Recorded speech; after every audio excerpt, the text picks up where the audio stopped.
जय जगन्नाथ बंधुगण सबु प्रतीक्षार अंत घटी दीर्घ 47 वर्ष पर सबु प्रतीक्षार अंत घटवाक जाइए। श्रीजीऊ भीतर रत्नभंडार आज खोली ठीक 9:51 श्रीजीऊ रत्नभंडार खोलाई। आज हूँ आषाढ़ मास शुक्ल पक्ष जुलाई 18 तारिख गुरुवार 2024 मसीहा। आज दिन में श्रीजीऊ भीतर रत्नभंडार खोलाई जहाँफल कि ग्रह नक्षत्र चलन में परिवर्तन घटवाक जाउची। एहार प्रभाव एही 5 गोटी राशि उपरे पड़ी। एही 5 गोटी राशि भाग्य चमकवाक जाउची। माँ लक्ष्मी कृपारु सेमानक जीवन में सुनार वर्षा हेबाकु जाउची। हुए तो आपण मानक राशि आ भितर थाई पारे। आपण माने जदि आम चैनल को सब्सक्राइब करिनाहांती आम चैनल को सब्सक्राइब कर दियंतु जहाँ फल प्रथम वीडियो आपण मानक पाखरे जाई पहुँची पारिबो।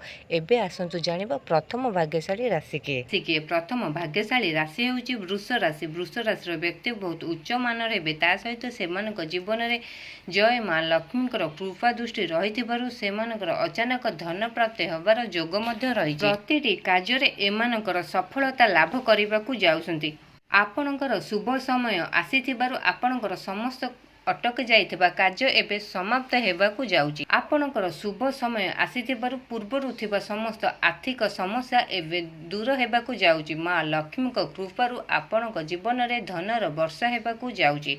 ता सहित आपणकर भौतिक संपत्तिर लाभवान हेबाकु आपण जाउछंती। आपणकर सुख समय आरंभ होइतिबारु निजर वैवाहिक जीवन बहुत सुखप्रद हेबाकु जाउची। आगुरु लागी रही वाद विवाद सब एबे समाप्त हेबाकु जाउची। एबे आसंतु जानिबा द्वितीय भाग्यशाली राशि के। द्वितीय भाग्यशाली राशि हेउची मिथुन राशि। मिथुन राशि व्यक्ति स्वभाव बहुत भल रहिबो। ता सहित सेमानक उच्च मानर होइतिबारु सेमानकर प्रतिटी कार्य आपण कोटिपति हेबाकु जाउछंती। आपणक जीवन में सुख समृद्धि बढ़िबा सहित समाज रे मान सम्मान प्रतिष्ठा हेबाकु जाउची। चाकरी क्षेत्र में आपण बड़ पदोन्नति पाई पारंते। आपणक शुभ समय आसीथिबारु आपण कोर्ट कचेरी मामलार सफलता पाई परिबा। आगुरु रहुतबा द्वंद्व सब आपणकर एबे समाप्त हेबाकु जाउची। वैवाहिक जीवन आपणकर सुखप्रद हेबाकु जाउची। माँ लक्ष्मी कृपारु आपणकु सुना किनिबार जोग मध्य रहिछि। ता सहित आपण अचानक धन प्राप्ति जोग रहिछि।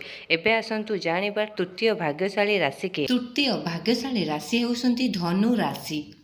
आपणकर शुभ समय आसीथिबारु आपणकर समस्त आशा आकांक्षा पूर्ण हेबाकु जाउची। माँ लक्ष्मी कृपा दृष्टि आपणकर धनर वर्षा हेबाकु जाउची। परिवार आपण अचानक भावे धन प्राप्ति हेबाकु जाउछन। आपणकर अटकी थिबा समस्त कार्य एबे पूर्ण हेबाकु जाउची। आपणक शुभ समय चलीथिबारु आपणक घरे खुशीर लहरी खेलिबा सहित बंधु एवं परिवार सहयोग सहानुभूति आपणकु मिलिबाकु जाउची। पड़ी रहिथिबा कोर्ट कचेरी मामला आपण सफल पाइबाकु जाउछंती। माँ लक्ष्मी कृपा दृष्टि आपणकु सुनार वर्षा हेबा आपणक जीवन में सुनार वर्षा हेबा सहित आपण नूतन गृह एवं जान किनिबार जोग मध्य रहिछि। एबे आसंतु जानिबा चतुर्थ भाग्यशाली राशि के। चतुर्थ भाग्यशाली राशि हेउछंती कुंभ राशि। कुंभ राशिंकर एमानकर अटकी समस्त कार्य एबे पूर्ण हेबाकु जाउची।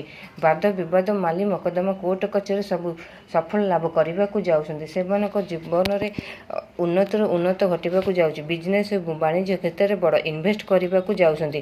ता सहित सेमानकर दूर यात्रा करिबार जोग मध्य रहिछि। माँ लक्ष्मी कृपा दृष्टि आपण घर को सुना किनिबार जोग मध्य रहिछि। आपणक गृह रे लागि रहितबा समस्त प्रकार आर्थिक समस्या एबे दूर हेबाकु जाउची। आपण चाकरी क्षेत्र में बड़ पदोन्नति पाइबाकु जाउछंती। अत्यंत शुभदायक हेबो। एबे आसंतु जानिबा पंचम भाग्यशाली राशि के। पंचम भाग्यशाली राशि होउची मीन राशि। मीन राशि स्वभाव लोक मान बहुत उच्च मन एवं से स्वाभाविक होते। से प्रतिटी कार्य अति सहज निजे ही करते। क्या उपर निर्भर करते नहीं। माँ लक्ष्मी कृपारु सेमानक गृह रे अचानक धन प्राप्त जोग रही। ता सहित नूतन सुना गृह को किणवार जोग रही। आपणक दाम्पत्य जीवन सुखप्रद हेबा सहित आपणकर परिवार एवं बंधुक सहयोग मिल पारिबो। ता सहित आपण विदेश यात्रा करिवार जोग मध्य रही। माँ लक्ष्मी कृपा दृष्टि आपणकर लागि रहितबा आर्थिक समस्या सब दूर होई मजबूत हेबाकु जाउ। आपण प्रतिटी क्षेत्र में सफलता पाइबा सहित आपणकर एबे शुभ समय चलिबाकु जाउची। बंधुगण एई सबु थिला एई 5टी राशि चक्रर भाग्यफल। स्वयं जगन्नाथंकर भीतर रत्न भंडार खोलिबा परे एई 5 गोटी राशि चक्रर भाग्य खोलिबाकु जाय। ଯାଇଛି। ଆପଣମାନଙ୍କୁ ଯଦି ଭିଡ଼ିଓଟି ଭଲ ଲାଗିଲା ଆମକୁ କମେଣ୍ଟ ବକ୍ସରେ ଜୟ ଜଗନ୍ନାଥ ଲେଖି ଜଣାନ୍ତୁ। ତା ସହିତ ଆମ ଚ୍ୟାନେଲକୁ ସବସ୍କ୍ରାଇବ୍ କରନ୍ତୁ ଏବଂ ଭିଡ଼ିଓଟିକୁ ଲାଇକ୍ କରନ୍ତୁ।